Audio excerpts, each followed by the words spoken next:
Мен үшін ізгі хабарды оқыған кезімде Иса өзін Құдаймын деп мәлімдегені анық көрінеді. Елшілердің, шәкірттерінің хаттарын оқып көріңіздер. Олар шынымен де Исаның адам бейнесіндегі Құдай болғандығына сенді.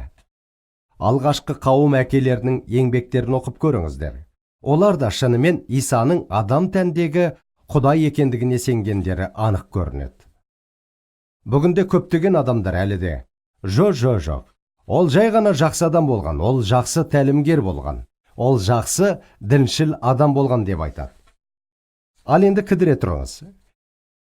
Исаның өзі жайында жасаған мәлімдемесі тұрғысынан қарайтын болсақ, сіз осылай айта алмайсыз. Қазір сіздерге К.С. Льюистің өз жазбаларында берген тәлімдерінің маған қалай көмектескенін түсіндірем. Мен бұны Исаның жасаған мәлімдемелеріне қатысты трилемма деп атаймын. Ал енді мені өте мұқият тыңдаңыздар. Біріншіден, Иса өзін Құдаймын деп мәлімдеді. Бұл жерде екі балама бар. Оның жасаған мәлімдемелері не ақиқат, не жалған. Егер оның айтқандары жалған болса, онда бізде екі балама бар. Бірінші, ол жасаған мәлімдемелердің жалған екенін білді. Немесе, екінші, олардың жалған екенін білмеді.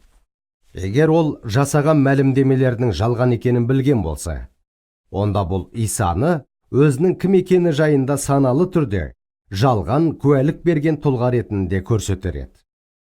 Ал егер Иса өзінің кім екені жайында саналы түрде жалған куәлік берген болса, яғни оның өтірікші болғаны. Ал егер ол өтірікші болса, яғни оның екі жүзді болғаны. Ал егер ол екі жүзді болған болса, яғни оның тозақтың түбінен шыққан шайтан болғандығы.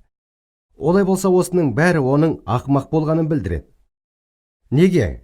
Өйткені ол жасаған мәлімдемесі үшін айқышқа шегеледі.